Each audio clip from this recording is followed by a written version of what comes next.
വീണ്ടും വാർത്തകളിലേക്ക് വരാം. നമ്മളെ ഏറ്റവും കൂടുതൽ ആശങ്കപ്പെടുത്തുന്ന ഒരു കാര്യമാണ് അമീബിക് മസ്തിഷ്ക ജ്വരം ബാധ. അതിങ്ങനെ തുടർച്ചയായി ഉണ്ടാകുന്നു എന്നുള്ളത്. ഇന്ന് വീണ്ടും ഒരു മരണം കൂടി അതിൽ ഉണ്ടായിട്ടുണ്ട്. ഗുരുതരാവസ്ഥയിൽ കോഴിക്കോട് ചികിത്സയിൽ കഴിഞ്ഞിരുന്ന വയനാട് സുൽത്താൻ ബത്തേരി സ്വദേശി രതീഷാണ് മരിച്ചത്. നിലവിൽ കോഴിക്കോട് മെഡിക്കൽ കോളേജിൽ ചികിത്സയിലുള്ള കാസർഗോഡ് സ്വദേശിയുടെ നില അതീവ ഗുരുതരമായി തുടരുന്നുണ്ട്.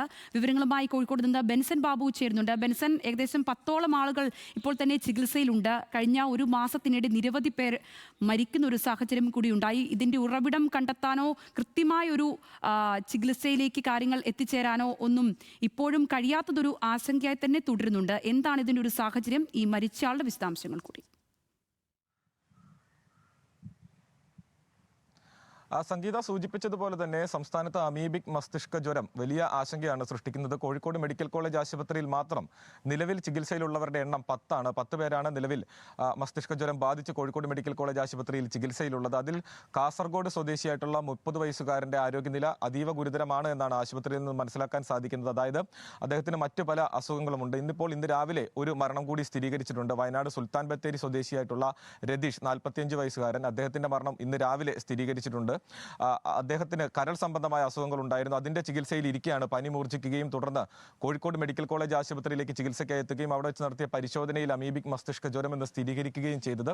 ചികിത്സയിൽ ഇരിക്കെ ഇന്ന് പുലർച്ചെയായിരുന്നു മരണം. സൂചിപ്പിച്ചതുപോലെ 10 പേരാണ് നിലവിൽ ചികിത്സയിലുള്ളത്.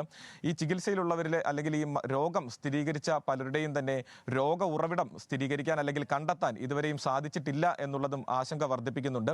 അതിനാൽ തന്നെ ഈ രോഗം സ്ഥിരീകരിച്ച ആളുകളുടെ പഞ്ചായത്തുകൾ, അവർ താമസിക്കുന്ന ഇടങ്ങളുടെ പഞ്ചായത്തുകൾ, തദ്ദേശ സ്വയംഭരണ സ്ഥാപനങ്ങൾ, അവർ ഈ രോഗ ഉറവിടമാകാൻ സാധ്യതയുള്ള ഇടങ്ങൾ, അതായത് കുളങ്ങളോ പൊതുവായിട്ടുള്ള കുളങ്ങളോ കിണറുകളോ മറ്റോ, ആ ഇടങ്ങളിലെല്ലാം തന്നെ മാസ് ക്ലോറിനേഷൻ നടത്തി ഒരു പ്രതിരോധ പ്രവർത്തനം നടത്തുകയാണ് ഇപ്പോൾ ചെയ്യുന്നത്. കഴിഞ്ഞ കുറച്ച് നാളുകളായി ആ രീതിയിലുള്ള ഒരു പ്രതിരോധ പ്രവർത്തനമാണ് നടക്കുന്നത്. അതോടൊപ്പം തന്നെ രോഗം പിടിപെടാൻ സാധ്യതയുള്ള ഈ മേഖലകളിലൊന്നും തന്നെ കൂട്ടമായി ചെന്ന് കുളിക്കരുത്, അല്ലെങ്കിൽ അത്തരത്തിലുള്ള കെട്ടിക്കിടക്കുന്ന വെള്ളത്തിൽ കുളിക്കുകയോ നീന്താനോ മറ്റോ പോകരുത് എന്ന തരത്തിലുള്ള നിർദ്ദേശങ്ങളും നൽകിയിട്ടുണ്ട്. നിലവിൽ ഇതിൽ ഈ സൂചിപ്പിച്ചതുപോലെ തന്നെ ഏറ്റവും ആശങ്കപ്പെടുത്തുന്ന കാര്യം ഇതിന്റെ രോഗ ഉറവിടം കണ്ടെത്താൻ സാധിക്കാത്തത് തന്നെയാണ്.